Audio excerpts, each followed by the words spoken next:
Hey friends, welcome to friends and pharma. अगर आपने B pharma और एम फार्मा के दौरान ये सोचा है अपने कि मुझे तो रिसर्च में ही करियर बनाना है, मुझे आगे रिसर्च में जाना है, आगे जो भी ज्वाइन करनी है, जो भी जॉब ज्वाइन करनी है वो रिसर्च रिलेटेड ही जॉब ज्वाइन करनी है और अपने फार्मा फील्ड का नाम बढ़ाना है, तो ये आपके लिए सबसे अच्छा मौका है क्योंकि इसमें आपकी सैलरी बहुत अच्छी रहने वाली है। 30-35 और 50 हज़ार के आसपास सैलरी रहेगी।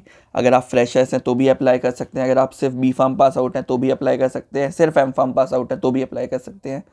ठीक है, कोई प्रॉब्लम वाली बात नहीं है। अगर आपके पास एक्सपीरियंस है तो आपकी सैलरी ऑब्वियसली थोड़ी ज़्यादा रहेगी, फ्रेशर हैं तो थोड़ी कम रहेगी, बट स्टिल आपके लिए बहुत अच्छा किक स्टार्ट मिलने वाला है। ये वैकेंसी आई हुई है दिपसरू में, जो कि दिल्ली में है।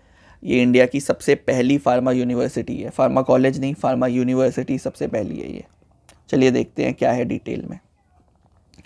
ठीक है, तो पहली वैकेंसी है रिसर्च एसोसिएट की। आप टेंशन मत लीजिए, मुझे पता है मैं रिसर्च एसोसिएट से शुरू कर रहा हूँ, जिसकी क्वालिफिकेशन हमेशा पीएचडी ही रहती है, लेकिन बी फार्म की वैकेंसी भी नीचे है जो मैं बताऊँगा आपको, टेंशन लेने की कोई ज़रूरत नहीं है। सबसे पहली वैकेंसी है पीएचडी के लिए। पीएचडी किया हुआ है अगर आपने फार्माकोलॉजी में, क्लिनिकल रिसर्च में या फार्मेसी प्रैक्टिस में। आपको फार्मेसी प्रैक्टिस ना पता हो तो मैं बता दूं, फार्मेसी प्रैक्टिस आजकल बहुत ज़्यादा बूमिंग करियर है। आपको अगर आप बी फार्म स्टूडेंट हैं और आप सोच रहे हैं कि मुझे मास्टर्स करनी चाहिए, तो फार्मेसी प्रैक्टिस भी कंसिडर कर सकते हैं। प्लस 1 ईयर रिसर्च एक्सपीरियंस होना चाहिए, तो आप रिसर्च एसोसिएट की तरह अप्लाई कर सकते हैं। Age limit is 40 years which is more than enough I guess. Then there is a post of lab technician. Lab technician की सैलरी 35,000 रहने वाली है।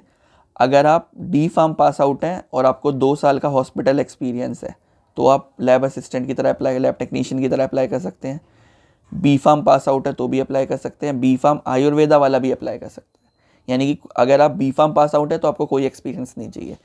डिप्लोमा वाले के लिए 2 साल का एक्सपीरियंस चाहिए। ठीक है, सैलरी 35,000, एज लिमिट भी 35। ठीक है, एज रिलैक्सेशन सेम है जो होता है एक्चुअल में। उसके बाद वैकेंसी है जूनियर रिसर्च फेलो, जेआरएफ जिसको कहते हैं शॉर्ट फॉर्म में। सैलरी थोड़ी कम है, जनरली जेआरएफ की सैलरी 37,000 होती है, तो मेरे ख्याल से ये एचआरए भी देंगे। इन्होंने लिखा नहीं है, बट इन्होंने लिखा है कंसोलिडेटेड सैलरी है, 30 ही देंगे।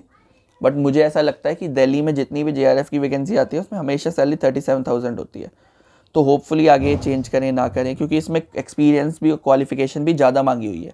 अगर आप यहाँ पे देखो, लैब टेक्नीशियन में सिर्फ बी फार्म मांगा हुआ है, यहाँ पे बी फार्म के साथ 2 ईयर एक्सपीरियंस भी मांगा हुआ है, या फिर पोस्ट ग्रेजुएट फार्मेसी यानी कि एम फार्मा हो या फार्म डी भी चल जाएगा, इनको कोई इशू नहीं है। तो मेरे ख्याल से इसकी सैलरी 37 बनेगी आगे जाके। तो आपको करना क्या है, तो आपको क्या करना है, आपको एक एनवलप लेना है जिसमें अपना सीवी डालना है, कवरिंग लेटर डालना है और रजिस्ट्रार को भेजना है सारे डॉक्यूमेंट्स के साथ। एक्चुअल में इन्होंने ऊपर जो इंस्ट्रक्शन लिखी हुई है वो लिखी हुई है एप्लीकेशन फॉर पोस्ट ऑफ, यहाँ पे अपनी पोस्ट का नाम लिखना है, इन DCPMP लिखना है। एक्चुअल में इन्होंने ये जो ऊपर इन्फॉर्मेशन लिखी हुई है और जो नीचे इन्फॉर्मेशन लिखी हुई है वो दोनों एक दूसरे को कॉन्ट्राडिक्ट कर रही हैं। इन्होंने यहाँ पे लिखा हुआ है रिपोर्टिंग टाइम इज़ 8:30 बजे 18 नवंबर, और इन्होंने कोई लास्ट डेट नहीं दी है एनवलप भेजने की। तो मुझे ये नहीं पता कि ये लोग चाहते हैं कि हम एनवलप भेजें या फिर एक्चुअल में ये लास्ट डेट पे डायरेक्ट वॉकिंग करें।